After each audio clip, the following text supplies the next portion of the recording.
Силер эмне десеңер, биз силер тараптабыз. Жакшы десеңер дагы, жаман десеңер дагы силер тараптабыз. Колдон келгенче силердин наказыңарды, өтүнүчүңөрдү аткарганга аракет кылабыз. Мына азыр биз немис компаниясынын өкүлү менен сүйлөштүк, сезим барды, улук барды, биздин диаспоранын жетекчилери барышты, сүйлөштүк. Договорду булар кынтыксыз кылып коюптур. Соттошсок деле мындай уткуда эмеспиз. Кеңештик. Анан мындай дейт бул киши. Эгерде кетебиз деп калсаңар 1 августка чейин 150 евро кош берейин дейт. Бул бир. Экинчиси, улук мырза барып көргөздү, көңөрдүкүн 7 сааттан деп эсептеп койгон экен. Ашча суббота күнү иштегендер ашча иштеп койгонуңарды кайрадан эсептеп, эртең бүрсү күнү толугу менен эсептеп, ошо акча которомун дейт.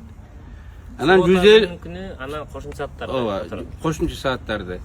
Анан 150 адамдын 30-у документиңер булардын финанс органдарында кабыл алынган эмес экен, жана налог боюнча. Ошол 30-у чечилип калса, бизден көз каранды эмес дейт, аны бийлик органдары чечет дейт. Мен кийин ошол кайрадан эсептеп, ошол алынган налогду Бишкекке, Кыргызстанга которуп берем дейт. Анан эми азыр мен эсептеп айта албайм, бирок бир 500 евродан кем эмес мындай кошулуп калат экен. Арты 500 алды 900 еврога чейинчи. Эгер ушундай жасалып калган болсо, биздин эми колдон келген ошол болду. Анан 1 августка чейин жашаган жериңер бекер экен. Анан кете албай калгандар болсо ошого чейин, анткени билет ар кандай да, кымбат билет, арзан билет дегендей. Анда канчасына чейин деди, 10 чейин? 5-6 эми билет. 5-6 күн билет алсаңар, ошо билет алганга чейин бул жерде да бекер өзүбүз төлөп турайлык дейт.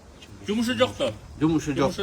Анан жок, жумуш таап мен кетем десеңер, документиңерди колуңарга 1-2 күнүн ичинде берем дейт. Эгер өзүңөр табылып калсачы, 1-2 күнүн ичинде жасап берем дейт. 30 араңардан 30 адам жумуш тапкан экен, 2 күндөн 4 күнүн ичинде мен документтерин тууралап колдоруна карматтым дейт.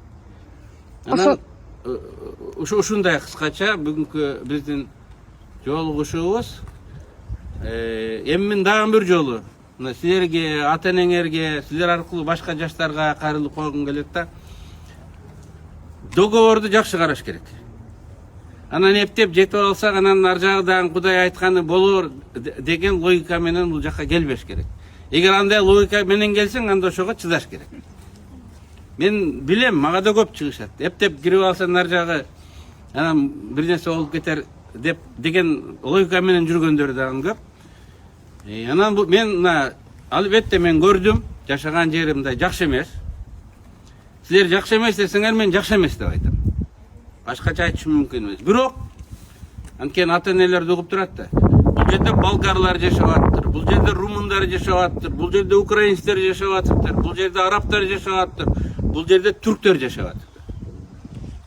Анан кийин баарына бирдей шарт. Алардын корпусу жакшы, кыргыздарды жаман корпуска киргиздин деп мен доомат кое алган жокмун. Анан болгону ушул дейт булар да. Мындан жакшы жерлерди көргөн мен. Эмне үчүндүр ушул Эсенгидан келгендерди ушундай жерге, ушул шаарда ушундай жерде жайгашып калыптыр. Бул бир заводтуку дейт. Ошондон алышыптыр. 15 доллар силер төлөп атырсыңар евро, үстүнө мен 6 евродон кошуп мен төлөп атам, 21ден ошо алгам ар бир орунду дейт. Анан анан эми ушундай. Мен кетем, бирок сезим менен улук мырзага консулдун телефонун бердик. Тизмеңерди алабыз. Ким кеттиңер, ким калдыңар, мындай байланышып турайлы. Колдон келген жардамды беребиз. Анан биз кетип калсак, бул жерде биздин диаспоранын өкүлдөрү бар экен. Айтырбай эле өзүлөрү келип калды. Алар дагы суранабыз мындай жардам берип турат. Мен күнүгө келе албайм, булар жакыныраак. Эгер бир ушундай окуялар болуп кетсе, силер жалгыз калбайсыңар. силерди келип сурап ала турган адамдар, элчиликте диаспоранын өкүлдөрү бар. Сиз кайсы жактан келдиңиз? Оснобрук шаарынан Канча километр бул жерден? 3 сааттык жол жүрдүм. 3 сааттык жол атайын угуп кабар алайын деп келди. Колунан келген жардамды берем дейт. Келгениңизге рахмат. Эртең менен эле уктум ошо жаңылыкты, мен дагы эртең менен эле угуп анан жүрөгүм чыдаган жок. Кандай канча болсо дагы бир элбиз, бир жербиз, бир жерденбиз. Жок дегенде мындай жумуш таап же башка жагынан да жардам бере алсам, үнүңөрдү угуп, сөзүңөрдү угуп бир караан болуп деле турайын деп келдим. Ошол. Рахмат. Колдом ошо. Анда жакшы болуңуздар. Ошондо Самара эч кандай ответственность албап. Ал жак биз эми экиге бөлдүк маселени. Ал жак Кыргызстан мындай эсептеше тургандар менен Кыргызстанды эсептешебиз. Бул жерде немис тараптан өндүрө турганды сүйлөштүк да буларданчы. Алар жөнүндө мен 16-сында июлда эле кат жазгам. Дагы жазам, талапты биздин укук коргоо органдары, эмгек министрлиги жана башка көзөмөлдөй турган органдар күчөтүш керек. Кошумча талаптарды кийинки жылкыга ушундай болуп калбас үчүн кошумча талаптарды коюш керек. Студенттерди так ачык айтып, студенттерди ата-энелерин алдабагандай кылышыбыз керек. Бул эми кийинки жылга. Быйыл болор иш болду. Күнөөлүүлөр жазасын алыш керек. Азыр дагы бир көйгөй чыгып атат да. Наркы 18-үйдү бошотуп койгула деп атат. Азыр башка бирөөлөр мындай брондоп коюш